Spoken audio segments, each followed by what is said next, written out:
Hello বন্ধুরা, সবাই কেমন আছেন? আশা করি বেশ ভালো আছেন। তো আজকে কিন্তু যশোর রেলওয়ে জংশনের একটা ভিডিও তোমাদের কাছে প্রকাশ করলাম। জানি না তোমাদের কাছে কেমন লাগবে, তবে অ্যাট ফার্স্টে আমি যশোরে এসে তারপরে এই ভিডিওটা করছি এবং ট্রেনে উঠছি। আর সেই ট্রেনটার নাম হচ্ছে রূপসী বাংলা স্নিগ্ধা। মাত্র 2.5 ঘন্টায় ঢাকা পৌঁছে সেই ট্রেনে আমার জীবনে আজকে ফার্স্টে আমি উঠব। তো বন্ধুরা, চলে এসেছি যশোর, যেহেতু আমাদের বাড়ি থেকে মাত্র আধা মাইল দূরে, তাই টেম্পুতে চলে আসলাম। আর এই দেখো বৃষ্টি হচ্ছে, যেহেতু এই বৃষ্টির মধ্যেও আমি কিন্তু ঢাকা রওনা হয়ে যাব। আর আমাদের বাড়ির কাছে একটা ট্রেন আছে, সেটা হলো বেনাপোল এক্সপ্রেস। আর বেনাপোল এক্সপ্রেস বাড়ির কাছ দিয়েই ওঠা যায়, কিন্তু সেটা লং টাইম ধরে ট্রেনে থাকতে হয়। তো সিদ্ধান্ত নিয়ে নিলাম যে এবার রূপসী বাংলাতে চলে যাব। খুব অল্প সময় যেহেতু যাওয়া যায়, যদিও কস্ট একটু বেশি, জনপ্রতি 800 টাকা করে এসিতে, তারপরেও কিন্তু যাব, কারণ রিল্যাক্সে যেতে পারবো। তো বন্ধুরা অবশ্যই কিন্তু ভিডিওটা দেখো, যেহেতু আমরা স্টেশনে এসেছি, এত ভিড় কখনো দেখিনি।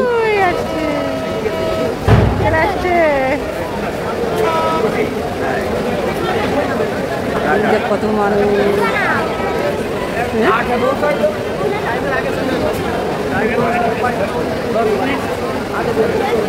সবাই কিন্তু অধীর আগ্রহে অপেক্ষা করছে ট্রেনের জন্য, যেহেতু বৃষ্টি হচ্ছে আর ট্রেন কিন্তু খুব স্লোলি চলে আসছে স্টেশনের দিকে।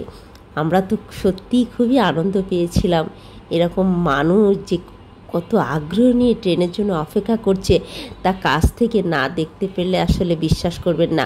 যাই হোক বন্ধুরা, পুরো ভিডিওটা কিন্তু অবশ্যই তোমরা দেখো, মিস করো না, কেমন? তো বন্ধুরা, ট্রেন কিন্তু ইতিমধ্যে চলে আসছে, এই কাছেই চলে এসেছে। মানুষ কিন্তু খুবই উল্লাসিত হয়ে পড়েছে।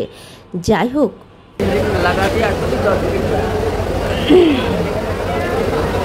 তো আমরা কিন্তু নিয়েছি পদ্মা সেতুর উপর দিয়ে কিভাবে স্পিডে এই রূপসী বাংলা চলে যাচ্ছে তার ভিডিও কিন্তু নিয়েছি। শেষ পর্যন্ত না দেখলে কিন্তু সত্যি তোমরা মিস করবে।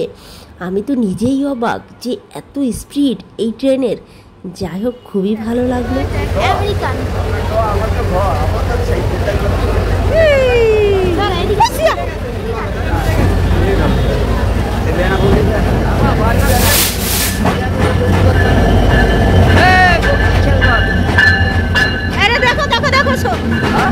এখন দেখো বগি বগি বগি বগি বগি দেখো বাবা, এটা ঝড় গেছে সব।